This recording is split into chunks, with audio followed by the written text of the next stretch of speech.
हैरान हो जाएंगे जो चीज़ें मैं आपको आज बताने जा रहा हूँ।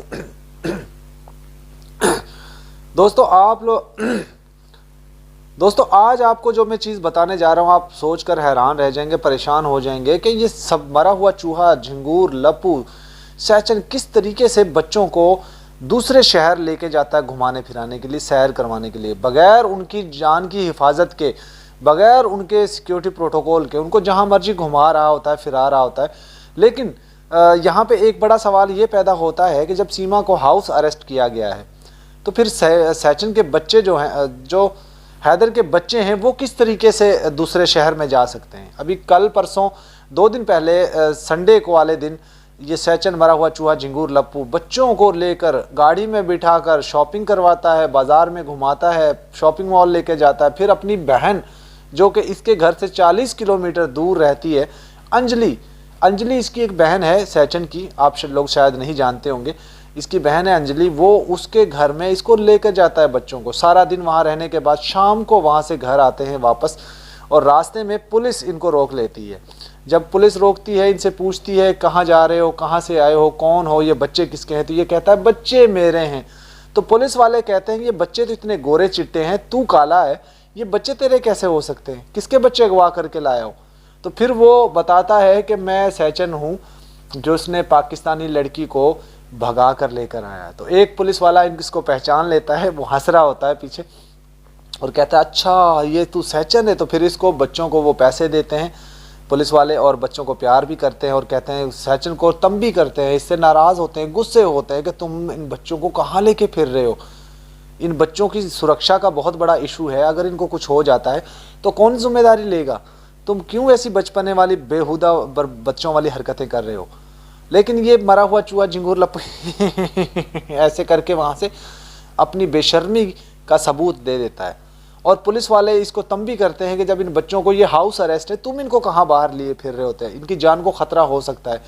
दोस्तों हमारे पास जो जानकारी आती है, मैंने आपको पहले भी बता दिया था कि रबूपुरा से हमारे पास जानकारी आ चुकी है, वो ऑडियो क्लिप मेरे पास मौजूद है जिसमें उन्होंने मुझे बताया है कि लप्पू जो है वो किस तरीके से इन बच्चों का फिजिकली तौर पे इनको मेंटल कैसे, जिस तरीके से लप्पू इनको बाहर घुमा फिरा रहा है, सैर करवा रहा है, इनकी जान का खतरा हो सकता है।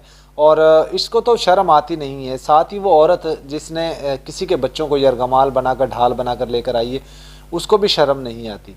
मैं कहता हूँ बेशर्मी की हदें पार कर चुका है सारी ये, और आगे इसको कोई वो समझ बूझ देने वाला भी नहीं है। कल तक पपीता रानी हमसे ये कहती थी मैं ना जानूँ इन्हें कौन है ये, मैं बिल्कुल भी उनसे हमारा कोई लेनो देनो ना है। लेकिन अब वो बेशर्मों की तरह पपीता रानी भी इनके चुल्लू में जाके बैठ चुकी है और वो इनको सपोर्ट करती हुई नज़र आती है। मैंने उससे, पपीता रानी से मेरी बात हुई थी, उसने बताया था कि बच्चों ना ही आपको मोह ना है पतो, हाँ अंजलि को पतो है, अंजलि प्रेग्नेंट है, और इसके लिए उसने मुझे ऐसे बोला था। अब उनकी गोद में जाकर बैठी होती है, अब उनकी चाटुकारी कर रही होती है, तलवागिरी कर रही होती है, क्योंकि भाई जाहिर बात है सीमा के नाम से पैसा आएगा, लप्पू के नाम से तो कोई पैसा नहीं आएगा, सीमा के नाम से पैसा आएगा, इसलिए सीमा की गोद में जाकर बैठी रहती है। बेशर्म औरत है, इसका भी हम खैर करेंगे इलाज, इसका भी ज़रूर करेंगे।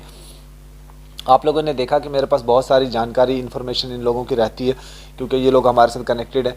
और अब कुछ दिन से ये राब्ता नहीं है, क्योंकि ये ढीठ औरत ऐसी है कि इसको सिर्फ अपने पैसे चाहिए। इसको अच्छा, मज़े की बात एक और सुन लीजिए। कुछ अर्सा पहले तक तो ये क्या करती थी, गाय का गोबर संभाल कर रखती थी, उसको सुखाती थी, उसका उपला बनाकर, और फिर बेच कर गुजारा करती थी। गाय का जो दूध निकाल कर, उससे जो बलाई को निकाल कर जमा कर उसको घी बनाकर, देसी घी बनाकर वो बेचती थी, और अपने बच्चों को पालने के लिए लोगों के घरों के सिलाई, कपड़े सिलाई किया करती थी। तो मुझे हैरानगी होती है कि ये कैसी औरत है यार, कैसी औरत है ये। बेशरम औरत सीमा को सपोर्ट करती है, बैक डोर पर फ्रंट पे आकर कहती है मैं ना जानूँ भाई कौन है वो, मैं वह बिल्कुल भी ना जानूँ कहाँ से आई वो। बेशरम, बेहयाई की सारी हदें पार कर चुकी है। और इसके साथ, सीमा के साथ जो रहते हैं वो लोग, उनके घर का माहौल ऐसा है, शायद वो खुद उस तरह की ज़िंदगी गुजारने पे मजबूर हैं। और जिस तरह से सीमा इन लोगों को देखिए, बच्चों की जान की परवाह किए बगैर वहाँ पर उनको किसी के साथ भेज देती है। उनको कभी शॉपिंग करने जाते हैं, कभी बच्चे मॉल में जाते हैं, कभी बाज़ारों में घूमते फिरते हैं, कभी दूसरे शहर में लेके जाते हैं। लोगों ने कभी ऐसी माँ नहीं देखी होगी जो अपने जिस्म की हवस मिटाने के लिए, अपनी हवास न मिटाने के लिए अपने बच्चों की बलि देती हो। ये ऐसी एक पहली औरत है और शायद ही इसके बाद ऐसी कोई औरत नहीं होगी। अभी एक मैं वीडियो देख रहा था दोस्तों, एक शॉर्ट वीडियो में देख रहा था, हिंदुस्तान में एक औरत अपनी बेटी को, वो सो रही थी और फ़ोन पे अपने एक बॉयफ्रेंड से बात कर रही थी, बाबू बाबू मेरा शोना शोना कर रही थी, कह रही मेरे बाबू ने खाना खाया, इस तरह की बातें कर रही थी। तो वो छुप कर जो है वो माँ उसकी देख रही होती है, वो छुप कर आती है उसके पास और उसका मोबाइल भी छीन लेती है और उसको मारती पीटती है, कहती है तेरा बाबू, वो मोबाइल छीन लेती है। तो वो बच्ची रो रही होती है। तो ये देखिए, कोई भी मुआशरे के अंदर इस तरह की चीज़ें काबिल कबूल नहीं होती। प्यार मोहब्बत के कोई खिलाफ नहीं होता, लेकिन वो कैसा प्यार यार जो जिस्म की हवस मिटाने के लिए किसी का घर तबाह करके वो चले जाए। तो ये अब कौन इसका जवाब दे होगा। जिस तरीके से लप्पू मरा हुआ चूहा झिंगूर इन बच्चों को बाहर घुमाने फिराने लेके जाता है, सैर करवाने लेके जाता है, अगर उनकी जान को खतरा हो गया तो कौन जिम्मेदार होगा, कौन लेगा इनकी जिम्मेदारी, कौन कहेगा कि ये बच्चे पाकिस्तानी है, इनकी जिम्मेदारी हम लेते हैं। वो तो औरत कह देती है कि मैं मोदी जी के शरण में हूँ, मैं योगी जी के शरण में हूँ, मैं फलां के शरण में हूँ, मुझे कोई बाल भी बांका नहीं कर सकता, ये वो तो कह देती है। लेकिन इन बच्चों का अल्लाह ना करे इनके साथ कोई हादसा हो जाता है तो कौन जिम्मेदार होगा। कोई तो जिम्मेदार हो लेना इस चीज़ की। जबकि हम बार बार कह रहे हैं चीखे मार मार के, भाई ले जाओ इनको, बच्चों को डिपोर्ट करवा दो, छोटे हैं, माइनर्स हैं, सीमा को जेल में डालो, लेकिन कोई सुनवाई नहीं होती। बहरहाल दोस्तों, ये सारी चीज़ें ऐसे ही चलती रहेंगी और देखते हैं कब तक वहाँ का जो सुस्त कानून है, जो बहुत सुस्त चलता है, कब तक एक्टिव होता है, कब तक तेज़ रफ्तार से चलता है। और पाकिस्तान में तो आप लोगों ने देख लिया, बादल बाबू पाकिस्तान में आया था, आज उसका एक अहम फैसला भी होने जा रहा है, कोर्ट के अंदर सुनवाई है, उसमें देखते हैं क्या उसको सज़ाएं होती हैं, क्या क्या उसके लिए जो है वो पाकिस्तानी गवर्नमेंट एक्शन लेती है कि उसको रिपोर्ट करती है या उसको जेल में डालती, कितने साल की सज़ा होती है। वैसे तो मैंने आपको पहले भी बता दिया, 1974 का एक कानून है पाकिस्तान का, उसके मुताबिक इसको 10 साल की सज़ा होती है। और अगर ये हमारी गवर्नमेंट के ऊपर निर्भर करता है कि वो किस तरीके से इस केस को लेती है, वो इसको डिपोर्ट करती है या इसको जो है वो जेल में डाल देती है। और बहरहाल हम तो यही कह चाहते हैं कि देखिए, कोई भी बंदा हो इस तरीके की, ये तो राह खुल गई है, तो हर रोज़ लोग आएंगे जाएंगे इस तरह। अगर लोगों को छोड़ दिया गया तो आज अगर इस बादल को छोड़ दिया गया तो कल तो और लोग भी आएंगे, बहुत सारे लोग आएंगे। तो इस चीज़ों को मद्देनज़र रखते हुए बादल को सख्त सज़ा तो होगी, ज़रूर होगी, कितने साल की होती है और उसके ऊपर क्या कुछ जो धाराएं लगती हैं, फॉरेन एक्ट की ही धाराएं लगेंगी ज़ाहिर है। और उस लड़की के ऊपर भी अब मैं क्या ही कहूँ, जो उसको सना रानी जिसने पहचानने से उस लड़के को इनकार कर दिया, उसके लिए तो मैं क्या ही कहूँ।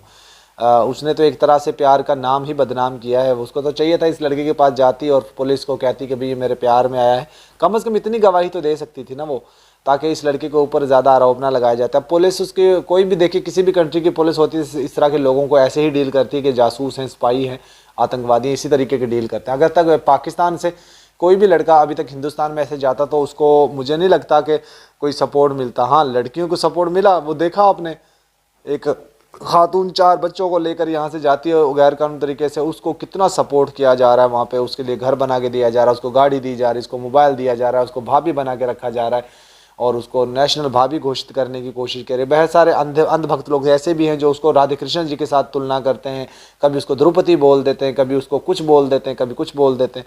तो ऐसे लोगों के लिए क्या ही कहें, इन लोगों की बुद्धि भ्रष्ट हो चुकी है, अकल से पैदल ही ये लोग, पढ़ना लिखना जानते नहीं है और ना इनके माँ बाप ने कभी इनको ऐसे संस्कार दिए कि गलत को गलत और सही को सही कहना, कभी भी नहीं। बहरहाल इनका पोल ऐसे खोलते रहेंगे और आप लोगों को इन्फॉर्मेशन देते रहेंगे। हैदर भाई के लिए आवाज़ उठाते थे, उठाते हैं और उठाते रहेंगे। आज की वीडियो का एंड करते हैं। Good bye.